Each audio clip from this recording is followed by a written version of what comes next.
அனைவருக்கும் வணக்கம். தினம் ஒரு சிந்தனையில் இன்னைக்கு போராட்டம் என்பது எதிர்ப்பின் வெளிப்பாடு மட்டுமல்ல, இயலாமையின் வெளிப்பாடும் கூட. நம்ம வாழ்க்கையில் நிறைய போராட்டங்கள் பார்த்துருப்போம்.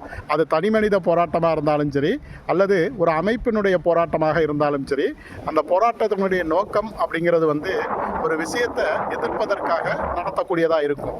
ஆனால் எல்லா நேரத்திலையுமே ஒரு விஷயத்தை எதிர்க்கிறதுக்காக செய்யக்கூடியது தான் போராட்டம் அப்படின்னு கிடையாது. ஏன்னா சில நேரங்களில் போராட்டம் என்பது இயலாமையின் வெளிப்பாடாக கூட இருக்கலாம். ஏன்னா ஒரு செயலை நம்மளால் எதிர்க்க முடியலை அப்படிங்கிற ஒரு நிலைமையில் நமக்கு ஒரு இயலாமை ஏற்படும். அப்படி இயலாமையின் மூலமாக நாம் ஒரு போராட்டத்துக்கு கூட தள்ளுறதுக்கான வாய்ப்புகள் இருக்குது. அதனால் போராட்டம் அப்படிங்கிறது எப்போதுமே ஒரு எதிர்ப்பின் அடையாளம் அப்படின்னு நம்ம நினைக்காம, சில நேரங்களில் அது இயலாமையின் வெளிப்பாடாக கூட இருக்கலாம் அப்படின்னு புரிஞ்சுக்கிட்டோம். அப்படின்னா அந்த போராட்டம் எதற்காக நடக்குது, யாரால் நடக்குது, அதனால் ஏற்படக்கூடிய நன்மை தீமைகள் என்ன அப்படிங்கிறத நம்மளால் சரியாக புரிஞ்சிக்க முடியும். நன்றி.